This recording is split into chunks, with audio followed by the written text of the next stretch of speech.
Muito boa tarde, Santa Catarina, quarta-feira, dia 4 de maio, e está no ar mais uma versão SC do Jogo Aberto, ao vivo para todo o território catarinense. Seja muito bem-vindo, até 1h da tarde, o assunto por aqui é apenas um só. O nosso futebol, o futebol barriga verde. Fique conosco, temos muita coisa para falar hoje aqui. Por exemplo, o programa vai começar falando sobre os gols mais bonitos e também Luva de Ouro 2016. Vamos escolher hoje, a partir desse momento, os finalistas, os vencedores do mês de abril. Então, o vencedor do gol mais bonito e também o vencedor do Luva de Ouro. Porém, antes disso, entretanto, tá comigo ele, o polivalente, Claudionir Miranda. Avaí ontem esteve em Bragança Paulista. Já nós vamos mostrar o que foi essa partida. Mas antes, pela sua cara, eu já emendo. Que coisa. Falamos sobre o futebol catarinense e temos que falar mal do que vimos ontem com relação à representação do Avaí, representando o futebol de Santa Catarina. Foi terrível, torcedor. O que se viu ontem foi o Avaí correndo atrás da bola. Um Avaí que foi dominado totalmente pelo Bragantino. Coisa que a gente e não fosse Renan, falamos aqui, sobre o toque de bola. Qualquer pessoa que falasse, não, o Avaí é favorito, não pode não ter no segundo jogo. É time da segunda divisão do Paulista. Isso, é porque não conhece futebol, porque não estava acompanhando o que vem acontecendo. Todo o time do Léo Condé prioriza o toque de bola. Foi o que aconteceu ontem. Tocou a bola, o Avaí ficou na roda, correu atrás o tempo todo e o Silas viu outro jogo. O jogo que nós vimos é bem diferente daquilo que o Silas comentou. Eu acho que 1-0 ficou barato pro que o Avaí apresentou. O que especificamente que ele teria falado que tu não concordas? Que o Vitor Costa jogou muito. Todo o trabalho da equipe do Bragantino foi priorizando o lado direito de ataque, esquerda defensiva do Avaí. Ficou um buraco, tamanho do mundo daquele lado. E não fosse o goleiro Renan, não fosse também o atacante o Elton, que perdeu um lance praticamente na pequena área, estou por cima do gol, o Bragantino viria muito mais tranquilo a Florianópolis. Logicamente, existe a possibilidade de reversão, porque 1-0 é um placar que o Avaí fazendo aqui leva para pênalti. Se o Avaí fizer a diferença de 2 gols, aí sim estaria classificado. Mas o Bragantino não é o Operário. Joga muito mais que o Operário, jogou muito mais que o Avaí, era favorito no jogo de ontem. Não sei se é favorito para a classificação. Agora, se o Avaí colocar o mesmo time no gramado, a mesma equipe, sem trazer ninguém, sem trazer novidade, aí o Bragantino leva essa. E acontece, além disso tudo, que a gente imagina a dificuldade em conseguir informações sobre o adversário. Eu acho que o Avaí, de um certo ponto, tudo bem, né? Estávamos assistindo as finais da Série A2, mas não dava para acompanhar exatamente o que é esse Bragantino, e talvez, já conhecendo agora o que é esse Bragantino, para o próximo jogo, pelo menos nesse sentido, o Silas ganha algum fôlego. Mas a cobertura da Série A2 do Campeonato Paulista permite que você acompanhe um pouco mais de perto, que você saiba o que está acontecendo com a equipe do Bragantino. Teria a obrigação de saber. Sim, até porque o Bragantino foi segundo colocado na fase classificatória. Perdeu por 1 ponto, se não estou enganado, para o São Caetano, porque nos jogos finais ali de regularidade, o Bragantino acabou tropeçando. Você gosta de futebol, não? Adoro. Não, só para saber. Por quê? Não, fica evidente, né? Não, mas você é obrigado a acompanhar. Claro, porque o Bragantino é adversário do Avaí. Por exemplo, o primeiro adversário do Figueirense, na próxima fase do Copa do Brasil, Sampaio Correia, né, tá numa ascensão em termos de resultado. No primeiro jogo da semifinal do retorno, lá no Maranhão, na semifinal do retorno ainda, venceu a Imperatriz por 3-0. Mas o futebol apresentado não credencia dizer que o Sampaio Correia é uma equipe que possa bater o Figueirense, mesmo jogando em São Luís do Maranhão. Sim. O Figueirense tem a obrigação de fazer um bom resultado. Ontem, eu sabia que o Avaí teria que jogar totalmente fechado, que o Avaí teria que esperar a equipe do Bragantino, porque não tem hoje futebol, aquele time do Avaí, para enfrentar o Bragantino em Bragança Paulista. Para colocar o Braga na roda, vamos dizer. Não tem como. Não tem como. Para sair jogando bonito, não tem como. Né? É aquela história, fechar a casinha e... Fechar a casinha foi o que fez o Avaí. Ele foi dominado durante todo o jogo. Os primeiros 3 minutos do jogo foi um troço assim, o que vai dar nisso, né? Porque era chutão de um lado e chutão do outro. Quando o Bragantino colocou a bola no chão, o Avaí sumiu do jogo. É verdade sim. A gente ainda, obviamente, vamos falar mais de Copa do Brasil hoje, afinal de contas o Jeca daqui a pouquinho vai estar em campo, jogando aí ainda pela primeira fase, uma decisão que vamos ter em Joinville, e o Claudionir Miranda também vai comentar. Pois bem, polivalente, vamos agora então, o vencedor de abril do gol mais bonito. E assim como no rádio, é necessário o goleador ter uma boa visão, certo? Não tenha dúvida. Pois é, porque quando não tem boa visão, tanto no rádio quanto no futebol, no campo, não funciona, né? E mais ou menos é por aí que é a temática de hoje, da final do mês de abril, do gol mais bonito do ano. Vamos ver quem são os finalistas? Olha lá.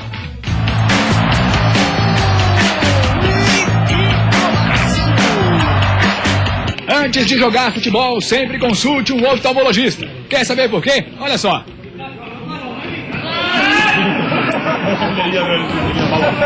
O atleta aí confundiu a bola com uma mancha no chão e deu gol de presente para o adversário. Mas eles não têm esse problema. São os goleadores do mês de abril. O primeiro golaço eleito foi de Jean Carlos, do Camboriú. Ele não perdeu a bola de vista em nenhum segundo e emendou essa bicicleta contra o Figueira.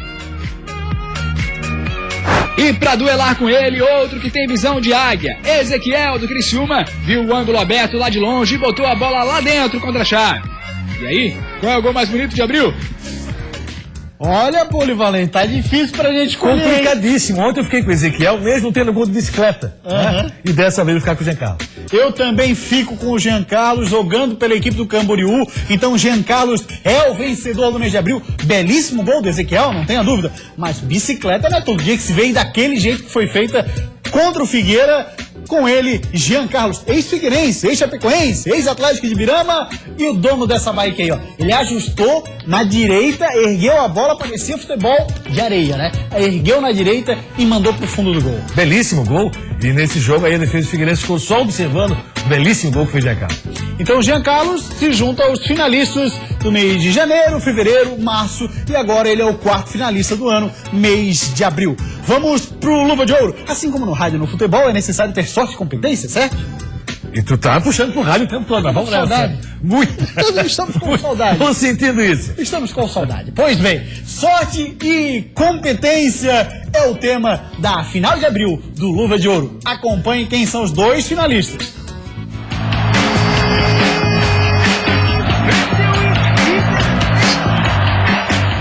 Todo mundo tem a sua cota de sorte na vida, mas esse goleiro já esgotou a dele. Olha só. Foi chute na trave, cabeceio errado, bola no travessão, trave de novo e chute pra fora. Que é isso? Mas os nossos goleiros não precisam de sorte, são os que fizeram as defesas mais bonitas de abril.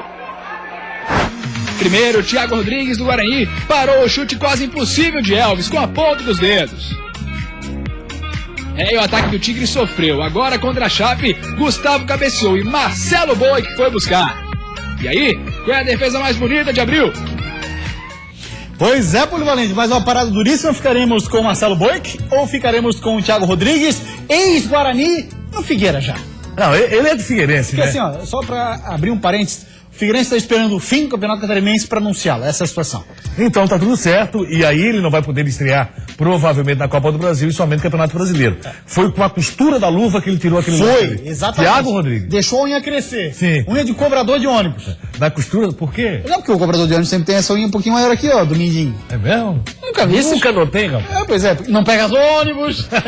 Pegar ônibus até pego. Não vem desse Agora, moto. nunca fiquei olhando a unha do cobrador, pode ter certeza. Não, o cara vai lhe contar dinheiro aqui. Deve ser pra isso? Eu imagino, né? Tem gente que fala que serve pra deve ter coisa. coisa melhor no olho pra observar do que a unha do cobrador, pode ter certeza. Mas uma unha desse tamanho Tá, chama tá, atenção, tá, né? tá bom. Dizem eles que é pra contar dinheiro. Tá.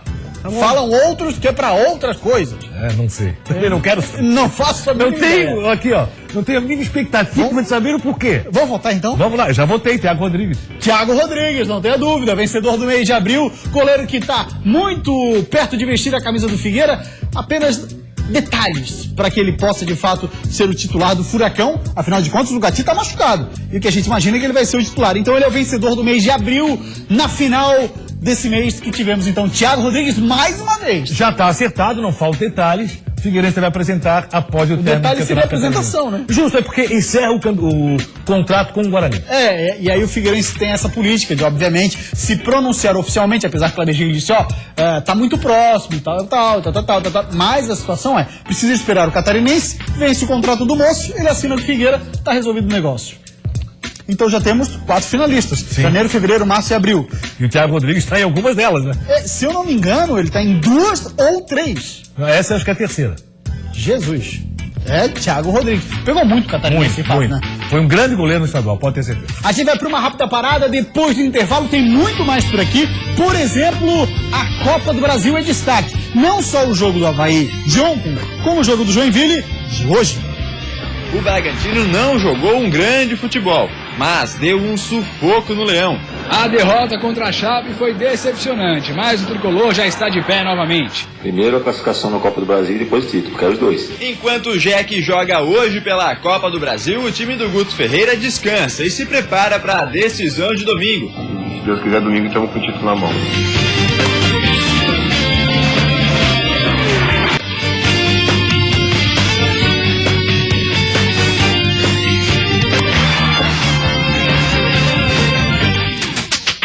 Voltamos com o Jogo Aberto SC, quase que eu digo, sabe o que, Claudionir? Voltamos com a Copa do Brasil. Pois é. Também, né? Não deixa de ser. Voltamos então para falar sobre Copa do Brasil. Ontem tivemos segunda fase, jogo de ida, lá em Bragança Paulista, estádio Nabi Abichedid, Bragantino 1, Avaí 0. O jogo começou 9h30 da noite, rapaz, foi uma tortura. E a decisão, de fato, fica para a próxima terça-feira, tá confirmado o jogo é já na próxima terça-feira na ressacada, para saber qual dos dois times passa a terceira fase da competição. Olha lá como é que foi. Jogar fora de casa a partida de ida da Copa do Brasil dá a vantagem de eliminar o jogo da volta, caso vença por 2 gols de diferença. Mas o Avaí passou muito longe disso. O Bragantino não jogou um grande futebol, mas deu um sufoco no Leão. Só no primeiro tempo, o goleiro Renan foi exigido pelo menos 3 vezes e evitou que o time da casa abrisse o placar. Mas na segunda etapa não deu. Leandro Oliveira deixou a marcação no chão e marcou um belo gol no Nabi Abichedid. Por muito pouco o placar não foi maior. Éder Santana perdeu esse gol cara a cara com Renan. E o Avaí? Pouco fez e não chegou a incomodar os donos da casa. Vai precisar de 2 gols de diferença na ressacada para passar de fase. Porque o que acontece com esse resultado? Qualquer empate é do Bragantino. 1-0, penalidade. Ou seja, quando o juiz apitar, quem está classificado é o Bragantino. E o futebol que o Bragantino apresentou, o desempenho do Bragantino do Campeonato Paulista, o desempenho do Avaí do Catarinense, somados a este jogo, demonstra que o Bragantino tem mais condições de classificar do que o próprio Avaí. Logicamente, o Avaí tem que buscar novidades. Quais são as novidades? A partir de amanhã, jogadores recém-contratados passam a fazer parte já do grupo havaiano. E aí, Alemão, por exemplo, quem sabe já possa fazer sua estreia. Alemão é um jogador característica que pode fazer diferença nesse time do Avaí. O jogo de ontem para o Avaí foi terrível. O jogo de ontem para a equipe azurra, e você viu ali nas imagens, belíssima defesa do Renan. Mais uma vez, né? Mais uma vez, Renan tá muito bem no gol azul. Essa defesa aí foi um espetáculo, meu amigo. Nossa, não. Ele foi buscar essa bola no ângulo. Hein? Então o Renan realmente fez de tudo para que o Avaí saísse com o melhor resultado. O Avaí resultado. ali catando cavaco, vai pro lado, vai pro outro, aí na hora de pular, pula de costas. Em vários momentos o Bragantino teve condições pro chute, porque o time do Avaí marcou muito mal, correu errado. O Renanzinho, por exemplo, que agora voltou como titular na equipe do Avaí, é um jogador que está, além de fora de ritmo, está fora de forma. Ele está acima do peso, visivelmente acima do peso. E isso faz com que o jogador não possa acompanhar o adversário. O jogo ontem para o Avaí, resultado, foi excelente, 1-0 para o Bragantino, porque o time de Bragança Paulista teve condições de fazer muito mais. Não fez, porque o Avaí tem um goleiro hoje, chamado Renan, que é muito bom. Teremos nessa segunda fase da Copa do Brasil ainda, Claudinho, já falamos lá no primeiro bloco sobre Figueirense, Sampaio e Correia.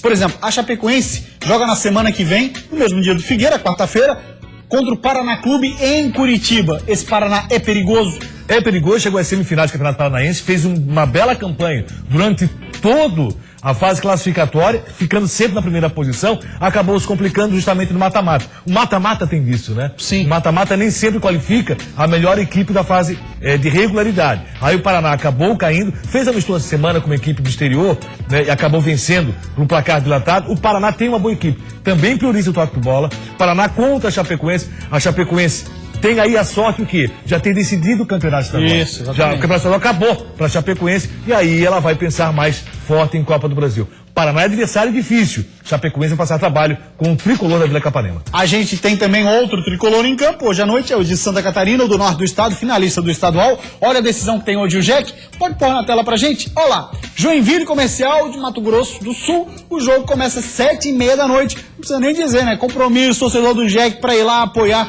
porque é uma decisão. Jogo da volta ainda pela primeira fase. Passando do Comercial, que é o que a gente imagina, e nem teria como pensar diferente, Claudinei. O Joinville vai pegar o Ceará. Esse Ceará também é casca grossa? É uma equipe em formação. Por incrível que possa parecer, nós estamos no mês de abril, O Ceará vai disputar a Série B do Campeonato Brasileiro, está muito próximo disso, mas fez o Campeonato Cearense muito ruim, uma Copa Nordeste deficiente, trocou de treinador e o time do Ceará é um time em formação. Está contratando vários novos jogadores, principalmente na Ferroviária de Araraquara, que fez um bom Campeonato Paulista. Aí o que acontece? O Joinville, se passar pelo Comercial, eu acredito que passe, que o Joinville vá para a próxima fase, enfrenta um adversário que está fragilizado coletivamente. Se o Joinville fizer uma boa final do Campeonato Catarinense, mesmo que não vença, tem condições sim de fazer também contra o Ceará bons jogos. Olha só, quem está de aniversário hoje sabe quem é? Sei. Fala pra gente então. Emerson Maria, 44 anos. Parabéns, professor. Parabéns, Emerson Maria, que você hoje receba de presente a classificação do Joinville à próxima fase. Você sabe, né? Você tá sempre assistindo o Jogo Aberto SC, se não estiver assistindo, alguém vai falar pra ele, eu imagino. A gente é muito fã do trabalho do Emerson. E digo mais, por mais Emersons Marias no futebol brasileiro. Muito mais.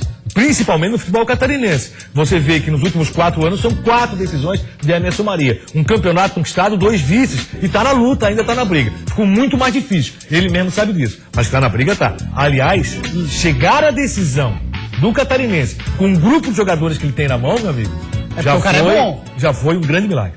O cara é bom. Porque Muito assim, nem o torcedor do Joinville acreditava que o Jack poderia chegar lá. Não. Né? E chegou. E o Emerson Maria tá feliz da vida, hoje é o aniversário dele, e para ficar ainda mais contente, ele já sabe sim o que quer de presente. A derrota contra a Chape foi decepcionante, mas o tricolor já está de pé novamente. É hora de outra decisão em outra competição. O Coelho precisa do empate em 0-0 ou da vitória contra o Comercial de Mato Grosso do Sul para avançar para a segunda fase da Copa do Brasil. Sobrevivemos aquela noite de domingo, foi difícil sobreviver, foi difícil dormir, mas ontem, quando o sol raiou, nosso objetivo é correr atrás da Gazela, o Leão correr atrás da Gazela de novo. Então vamos trabalhar forte para conseguir eliminar o Comercial.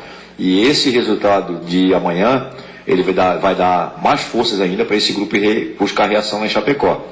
Ao jogo contra a Chape, mas tem uma motivação a mais. Hoje é o aniversário de Emerson Maria e ele quer começar a ser presenteado hoje mesmo. Primeiro a classificação na Copa do Brasil e depois o título, quero os dois. Sou um aniversariante ambicioso. E merece sim esse presente. Cláudio Neri, para ele ganhar esse presente, o que é preciso, Jack? O Jack hoje tem tudo para classificar. O Jack tem que esquecer, virar a página momentaneamente do Campeonato Catarinense. Tem condições, tem mais time que o Comercial, deve vencer hoje. Agora, se ele quer de presente a classificação e o título, a classificação acredito que com maior tranquilidade. O título vai ser pedreira. Pois é, agora falar da Chapecoense, quando a gente fala de Joinville, obviamente lembramos da Chape, afinal de contas, são os 2 times finalistas do Campeonato Catarinense 2016. E o Josimar ganhou uma chance entre os titulares, estava ali trabalhando quietinho e vai seguir entre eles. Antes do primeiro jogo da final do Catarinense em Joinville, o técnico Guto Ferreira estava pressionado na Chape. Quando a escalação do Verdão do Oeste foi divulgada, muitos estranharam as mudanças na equipe, principalmente a entrada de Josimar no time titular. Mas, para o volante, a chance veio na hora certa. Estava me preparando, quietinho, trabalhando, respeitando quem estava jogando, né? E o Guto foi feliz no dia do jogo, a estratégia de jogo, a equipe foi muito bem. Reagiu muito bem dentro da casa do adversário, então o Guto está de parabéns pela vitória lá contra o Joinville.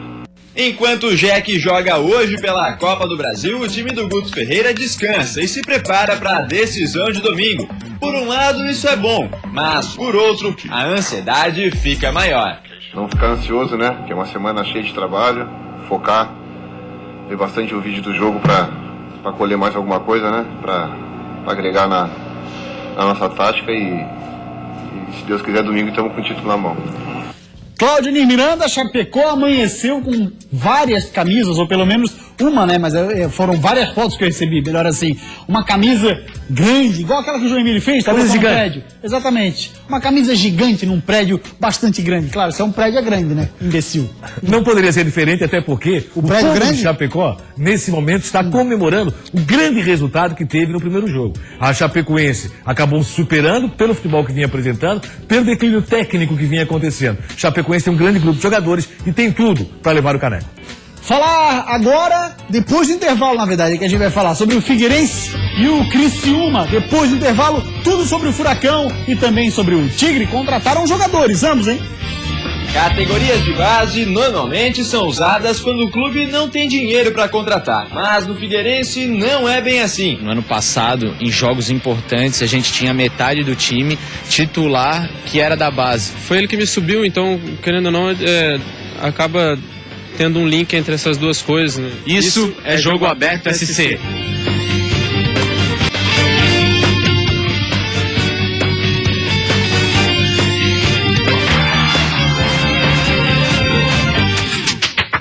Voltamos com o Jogo Aberto SC e agora começamos falando do Criciúma, lateral direito, pintando por lá, cara nova no Tigre, ficha técnica dele. Lucas Taylor, 21 anos, lateral direito, 1,77 e estava no Palmeiras, garoto da base, Criciúma se reforçando para a Série B. E eu vejo assim, Clônio, dos times catarinenses que vão disputar a Série B, me parece que o Criciúma é quem está mais preocupado com o mercado até aqui. O Joinville também demonstra preocupação, até porque Bruno Paulo, por exemplo, tem um pré-contrato assinado. Como vai para o Corinthians, o Joinville leva uma grana nisso. Eu quero ver o encaixe desse time do Criciúma. Tem tempo para trabalhar até a estreia do Campeonato Brasileiro, onde faz em casa. Então, por tudo isso, acredito que o Criciúma possa fazer um bom campeonato. Agora, perdeu um jogador também muito interessante, que é o caso do Roger Guedes. E saiu no site InfoEsport informação de um jogador que está assinando contrato com o Furacão. Olha só, reforço para a lateral chega no Scarpelli. O lateral direito, Ayrton, de 31 anos, é o mais novo reforço do Figueira. Ele assinou contrato com o Furacão na tarde de ontem. Ele chega para substituir a Leandro Silva, que vai ficar afastado dos gramados pelos próximos 6 meses, se recuperando de uma lesão no joelho esquerdo. O Ayrton, Claudionir, ele estava no Flamengo. Você lembra dele atuando pelo Flamengo ultimamente, não? Olha, o Ayrton fez uma bela campanha pelo Palmeiras, foi para o Flamengo, jogador que cresceu muito e de repente desapareceu. Tomara que reencontre o seu bom futebol, bom jogador na equipe do Figueirense. Ayrton chega para a direita e Marlon chega para a esquerda. O Marlon é mais ou menos que nem Thiago Rodrigues. O Marlon primeiro disputa o 3º lugar do Campeonato Pernambucano. Lá tem essa disputa. O Salgueiro está disputando contra a equipe do Náutico, a 3ª posição. Faz o primeiro jogo dos aflitos, o segundo jogo em casa. Então, assim que terminar, aí sim o Marlon vem para a lateral esquerda do Figueira. E mais uma vez a Série A do Campeonato Brasileiro do Figueirense será ou terá como tônica a base como referência. É a base do Furacão que mais uma vez ganha espaço.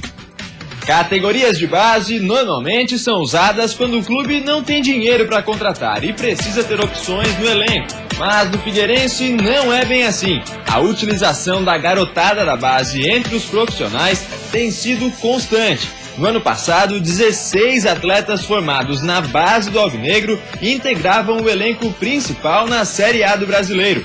Neste ano, são 14. No ano passado, em jogos importantes, a gente tinha metade do time titular que era da base. E isso, entre a gente e até o pessoal mais velho, se comentava muito, porque assim, a base do Figueirense, no Brasil, ela é referência. E esse destaque conta com a participação dos treinadores também. Vinícius Eutrópio e Agel Fux valorizaram a base do Figueira e deram confiança aos garotos. Um bom exemplo é o volante Jefferson, que subiu com o Eutrópio, virou o lateral direito com o Agel e agora é uma das opções para a vaga do Leandro Silva, que operou o joelho. Foi ele que me subiu, então, querendo ou não, acaba tendo um link entre essas duas coisas, né? Ele me conhece, sabe do meu futebol e a cada dia mostrando e trabalhando com ele. Isso vai fortalecendo ainda mais a relação que ele tem comigo e com qualquer outro atleta que vem trabalhando com ele, que ele já conhece. Além de utilizar muito bem a base, o Figueirense é famoso pelos seus laterais. Revelou laterais para o mundo inteiro e tem inclusive Felipe Luiz disputando a semifinal da Liga dos Campeões. E isso, é claro, motiva ainda mais esses dois. Isso é uma coisa que sempre é lembrada, né? E eu fico muito feliz por estar nessa posição e saber que sempre teve excelentes atletas e revelados pelo Figueirense. E como tu acabou de lembrar, daqui a pouco eu vou estar assistindo um jogo da semifinal da Champions League, sabendo que o cara saiu do mesmo lugar de onde eu saí. Com uma boa mescla entre a base e reforços experientes, o Figueirense aposta em uma boa participação na Série A do Brasileiro. E como disse o presidente alvinegro Wilfredo Brillinger, nada de pensar apenas em escapar do rebaixamento. Ah, com certeza, até porque a gente passou os 2 últimos anos brigando para não cair, a gente sabe que isso é muito sofrido. E isso aí que ele falou também está na nossa cabeça, de procurar da Sul-Americana para mais. Bacana, esse aí tem que ser o discurso mesmo, buscar um pouquinho mais que não brigar contra o rebaixamento. Claudionir, a mística camisa 6 do Figueira. Um levantamento que não precisaria anotar os nomes, mas vamos lá. Camisa 6 de André Santos, de Felipe Luiz, Michel Bastos, não um jogador formado no Figueira, mas vestiu a 6 do Furacão, e dali teve uma ascensão muito grande na carreira, do próprio Juninho, do Marquinhos Paraná, que com Adilson Batista jogou nessa posição. Aliás, jogou até de zagueiro com Adilson Batista, né? Forçamos a barra. Mas olha lá, Egídio, né? Que hoje está muito bem. O próprio Fininho, quando vestiu a 6 também, foi muito bem, conseguiu o contrato com o exterior. E agora o Marquinhos Pedroso tem mais essa chance de vestir essa pesada camisa 6. E o Marquinhos Pedroso tem uma situação interessante. Começou o ano com o Rodrigo Biro sendo contratado para titular. Rodrigo Biro foi afastado, Marquinhos Pedroso terminou bem o campeonato catarinense. Os dois, Jefferson pela direita e Marquinhos Pedroso pela esquerda, agora vão ter jogadores que vão competir nesta posição. Tá chegando Ayrton, tá chegando o Marcos. Agora interessante também o trabalho de base do Figueirense, já há algum tempo revelando bons nomes. Muito bom, bons jogadores. Esperamos que realmente possa fazer um bom campeonato brasileiro. E o Jogo Aberto SC de hoje termina com essa maravilhosa defesa de Thiago Rodrigues e também de Marcelo Boi. Tchau, gente. Até amanhã, 12:30, hein? Até lá.